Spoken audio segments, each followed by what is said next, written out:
जहां तक बात इमोशनल वोटिंग का है, आप यकीन, मेरी तो उम्र सबसे मतलब कम ही है, तो मैं ये कहना चाहूंगा कि जितने समय से मैं इलेक्शंस देखता आ रहा हूं, माफ कीजिए लेकिन मैंने ज्यादातर वोटिंग होते हुए ही इमोशनल मुद्दों पे देखा। बिल्कुल। ये देश इंदिरा जी के जमाने से उनको जेल भेजने से लेके कैसे माहौल बदला और कैसी कैसी सरकारें बदल गई, और आज यहाँ पर इस देश के प्रधानमंत्री को अगर कोई बोलता है तो किस तरीके से चीजों को रिएक्ट करते हैं, या फिर तस्वीरों का बहुत बड़ा महत्व होता है।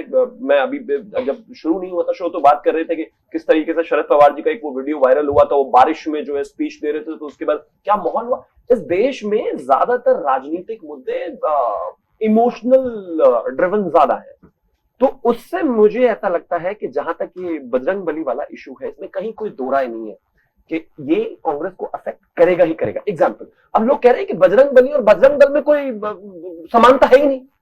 सुमित का मतलब होता है अच्छा व्यवहार होना या अच्छा दोस्त होना, इस तरीके से। अब आपके माता पिता ने वो नाम रखा होगा तो किसी इंस्पिरेशन से रखा होगा।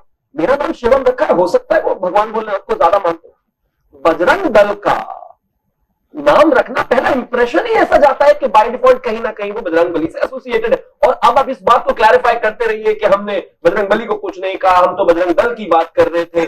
अब आपने वो किस एंगल में कहा, क्यों मैनिफेस्टो में डाला, वो तो आप ही क्लैरिफाई करेंगे। लेकिन जब तक क्लैरिफाई करेंगे तब तक चुनाव हो जाएगा। प्रधानमंत्री अगर लाखों की रैली में इस बात को एड्रेस कर रहे हैं तो मुद्दा है यानी कि लोगों को हिट कर रहा है, या लोगों को हिट कर रहे हैं यानी कि चीजें बदलेंगी। पर शिवम, अगर इमोटिव इश्यूज पर पोलिंग होती है तो ये जो एलिगेशन आज कांग्रेस ने लगाया है कि खड़गे साहब उनके राष्ट्रीय अध्यक्ष को मारने की कोशिश की गई, खड़गे coming from OBC community, Karnataka के नेता, कर्नाटक का चेहरा, उनको मारने की कोशिश की गई, तो वो भी तो इमोटिव है, उसको भी तो कांग्रेस इनकैश करेगी अगले 3-4 दिनों में। बिल्कुल इमोटिव है, लेकिन आप एक चीज रिलीजन और पर्सनल भगवान का होना तो ज्यादा बड़ा होता है, छोड़ के धर्म पे आ जाता है। मतलब मैं ऐसा समझता हूँ, 2019 से पहले का आपको याद होगा जब राम मंदिर की तमाम चीजें हुई, इस देश में कोई भी पॉलिटिकल पार्टी अगर हिंदुत्व की धुरी पर चलती है तो उसको एक बात बहुत अच्छे से पता है कि जातियों में नहीं बटा जा सकता, अगर जातियों को तोड़ोगे तभी जाके चीजें बेहतर होंगी।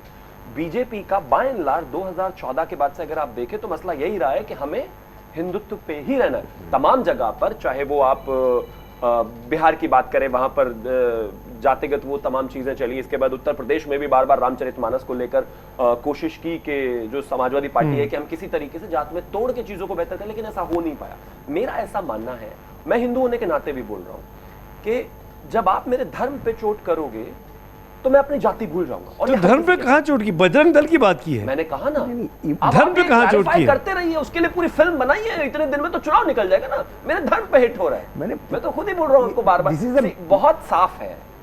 आप इस तरह के इश्यूज को नहीं टच करें। आप क्यों करेंगे? एक चीज बताइए, कोई बजरंग बली का नारा लगाएगा, मैं भी कहूंगा जय बजरंग बली। अब आप एक चीज देखिए, पीएफआई को लेकर एक अकेली बीजेपी के तो चार्जेस नहीं है, पूरे देश में तमाम तरीके से पीएफआई को लेकर बहुत चीजें हुई हैं। 2012 में केरला की सरकार में उसमें लगातार चीजें फाइंडिंग्स हुई, और सिर्फ हिंदू नहीं, क्रिश्चियंस ने भी, तमाम बिशप्स ने भी उसको लेकर कोर्ट में गए हैं, केरला हाई कोर्ट में उसकी चीजें फाइल्ड है।